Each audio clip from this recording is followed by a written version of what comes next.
November 7th. What a car. The Bible reading is from Ecclesiastes chapter 2 verses 1 to 11.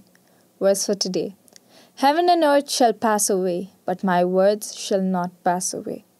Matthew chapter 24 verse 35. Our neighbor has a car, not just any old car, but one with more options than an option factory. It has a red and gold custom paint job with gilded letters on the hood, proclaiming Tom's Toy. His car makes our two vehicles look like escapees from the local junkyard. Even though Tom's car is expensive and well cared for, it is still temporary.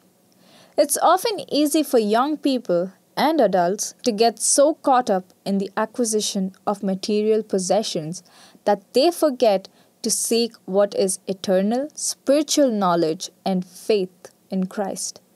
Solomon had everything he could possibly want, but it did not bring him happiness or satisfaction. Don't spend your life acquiring possessions, for they are only temporary. However, what we do for Christ will last forever and bring eternal rewards. Amen.